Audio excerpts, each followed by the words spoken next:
Ito po ay letter ba, ba po yan, okay, letter ba, na mayroong tanwin. Ito ay tanwin fatha, no? Kadalasan may kasamang alif yung tanwin fatha or fathatain. Okay, ito po yung titingnan ninyo, yung dalawang guhit ng fatha. So, tanwin fatha po siya or fathatain. Ito naman ng ba, may dalawang guhit ng kasra. So, ito po ay mayroong kasratain. Ang ba, mayroong kasratain. So, ito naman, ang letter ba, mayroong damatain. So, meaning, ang ba ay mayroong damatain. So, kung babasahin itong ba fatatain, babasahin mo siya ng ban. Okay? Dahil ang tanwin fatha ay tunog an. Kaya babasahin mo ng ban. Okay? Ang pagbasa ay katulad nito.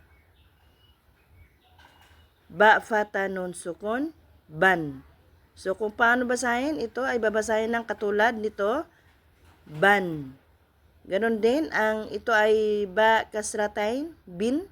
Babasahin mo siya katulad nito. Ba kasra nun sukun bin. Ganon din itong ba damatain, bun. Bibigkasin mo siya katulad nito. Ba dama nun sukun bun. Ban, bin, bun. So, yun po yung tanwin, no? So, ulitin ko, ito po ay tanwin fatha, tanwin kasra, tanwin dhamma. Okay? So, mayroon silang nun sound. Okay?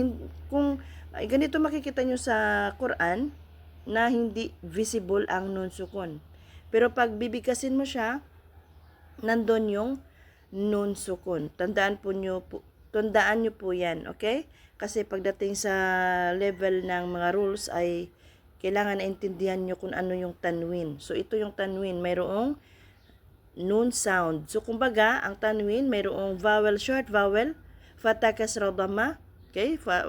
Tapos, may karagdagan na nun sukun. So, yun po yung pagbasa ng tanwin.